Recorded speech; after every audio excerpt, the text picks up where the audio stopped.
Hello friends, welcome. This is Neetu Kumari. तो आज मैं आपके साथ एक और फाइल शेयर करने वाली हूँ।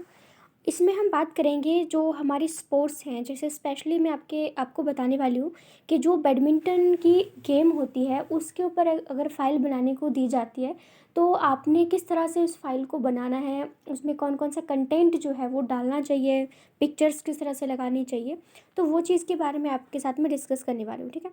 जैसे सबसे पहले आप इंडेक्स देख सकते हैं। सब अगर आप फाइल बना रहे हैं तो सबसे पहले तो आपने इसको इंडेक्स को बनाना है, जिसमें आप पॉइंट लिख देना कि जो पेज नंबर, जैसे आप देख सकते हैं मैंने लिखा हुआ है कि पेज 1 जो है उस पे मैंने बैडमिंटन जो है गेम की हिस्ट्री मेंशन की हुई है। क्योंकि ऑफ कोर्स जब किसी गेम के बारे में आप लिखोगे तो आपको थोड़ा हिस्ट्री तो लिखनी पड़ेगी कि गेम जो है वो कब शुरू हुई थी, किसने शुरू करी थी, और कौन कौन सी टूर्नामेंट है, कौन कौन से अवार्ड मिलते हैं। तो आप इंडेक्स में देख सकते हैं मैंने ऑलमोस्ट चीज़ों की हेडिंग 15 हेडिंग यहाँ पे लिखी हुई है, यानी कि मैंने 15 चीज़ें जो है इस स्पोर्ट्स के बारे में बताई हुई है।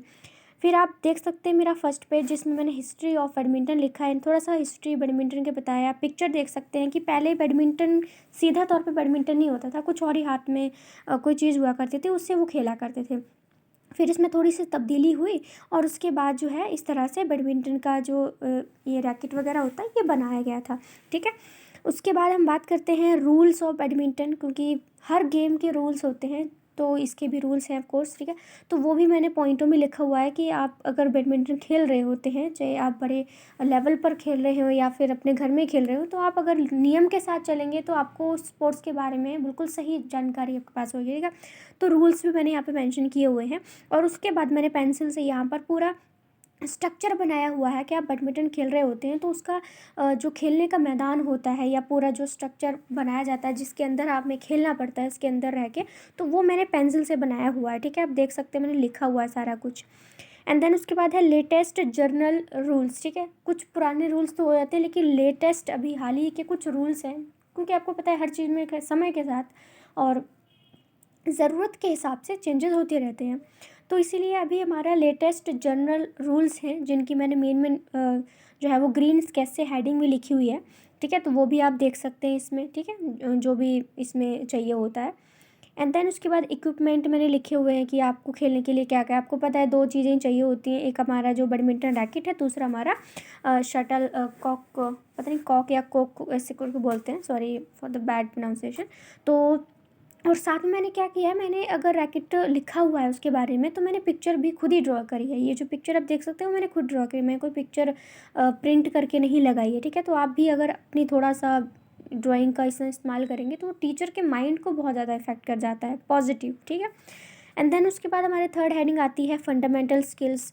तो फंडामेंटल स्किल्स, क्योंकि हर गेम को खेलने के लिए आपको पता होना चाहिए कि किसी गेम के लिए कैपेबल होना है तो आपकी कितनी स्ट्रेंथ होनी चाहिए, आपको क्या क्या उसके बारे में पता होना चाहिए।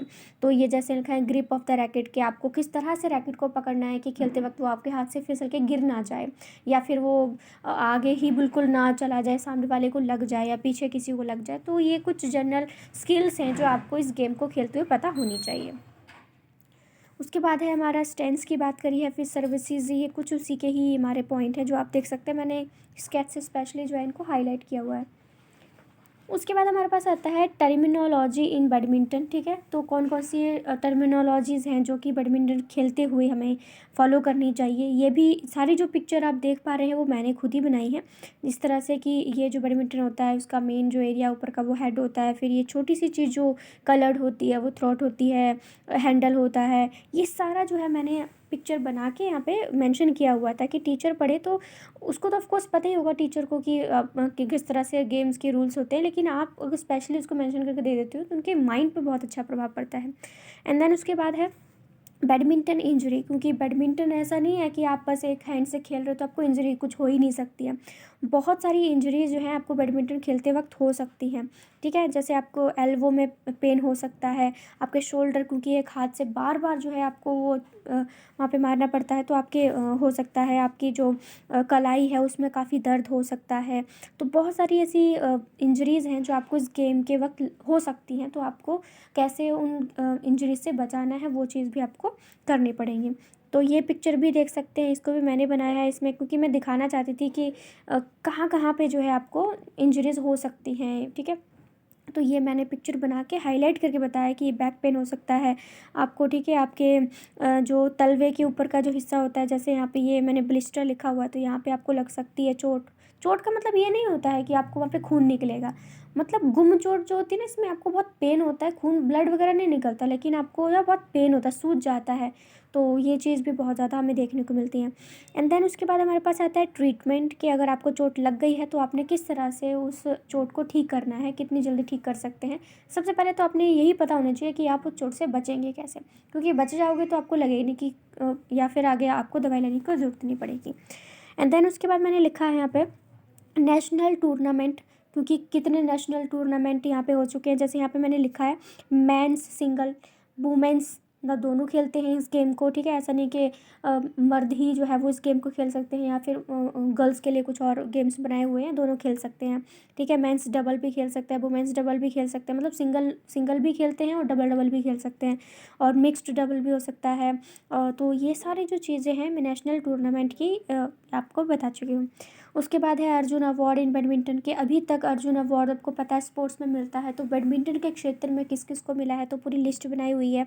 आप देख सकते हैं कि 2022 में जो है वो लक्ष्य सेन को मिला था, और 2014 तक की मैंने लिखा है, और भी पीछे मिले होंगे पर मैंने लिस्ट में ज़्यादा लोगों को ऐड नहीं किया, ठीक है।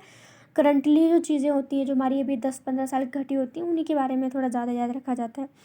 उसके बाद हमारा अर्जुन अवार्ड की बात करेंगे। पिक्चर भी आप देख सकते हैं अर्जुन अवार्ड किस तरह का अवार्ड जो है पिक्चर की मिलती है, और इसमें आप यहाँ पे देख सकते हैं कि अर्जुन अवार्ड जो है ये 1961 में इसको इंट्रोड्यूस किया गया था, और इसमें आपको कैश प्राइज़ जो है वो 5 लाख रुपए जो है कैश प्राइज़ मिलता है, और ये ट्रॉफ़ी तो आपको ऑफ कोर्स आप ही को मिलेगी।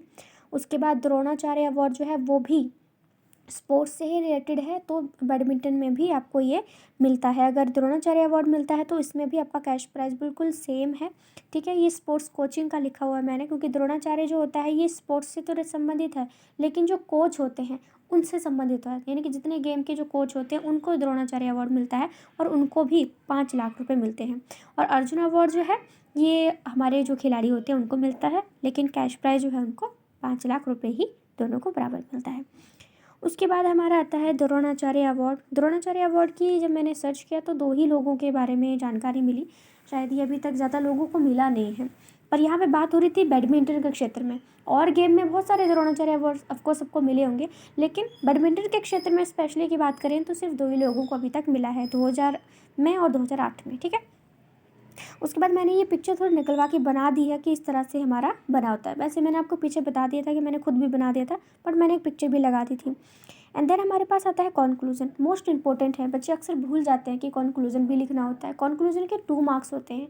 आप पेपर में भी लिखने जाते हो ना, तो जितना टोटल नंबर का आपका क्वेश्चन होता है ना, उसमें से 2 नंबर तो कॉन्क्लूजन के ही होते हैं, और अक्सर बच्चे इसको लिख के नहीं आते, तो उनके 2 नंबर पहले वहीं से कट जाते हैं। तो कॉन्क्लूजन आप किसी भी चीज़ के बारे में लिख रहे होते हैं, लास्ट में आपने कॉन्क्लूजन ज़रूर लिखना है। अब यहाँ पे मैंने भी थोड़ा सा कॉन्क्लूजन लिखा हुआ देख सकते हैं, 10-12 लाइनें मैंने कॉन्क्लूजन की लिखी हुई हैं। तो ये टीचर के माइंड पे बहुत ज़्यादा इफेक्ट पड़ता है। हम जब एग्ज़ाम में लिख रहे होते हैं ना, ज़्यादातर हमारा यही चीज़ है कि हम कोई फाइल बना रहे हैं या फिर हम एग्ज़ाम लिख रहे होते हैं, तो हमारा क्या मेन पर्पज़ होता है, टीचर को नॉलेज देना कि हाँ मुझे ये नॉलेज पता है सब्जेक्ट के बारे में, और टीचर को इम्प्रेस करना होता है। तो अब इन छोटी छोटी चीज़ों के बारे में ध्यान रखें कि यहाँ पिक्चर नहीं लगा रखी है मैंने बिल्कुल, क्योंकि जिस वक्त मैंने फ़ोटो बनाई थी उस वक्त पिक्चर आई नहीं थी। तो चलिए, उसके बाद आप देख सकते हैं मैंने इतनी अच्छे से, मतलब मैंने सिर्फ लिखा है, बल्कि मैंने इसमें पिक्चर को समय समय अपने हाथों से भी बनाया है। मैंने ऑलमोस्ट पिक्चर को अपने आप ही बनाया है, तो ये टीचर के दिमाग को बहुत अच्छा प्रभाव डालती है। तो अगर आपको ये अच्छा लगे तो मुझे कमेंट करके ज़रूर बता सकते हैं, वीडियो को शेयर कर सकते हैं, किसी को चाहिए होगा तो, ठीक है। So thank you so much friends, thank you.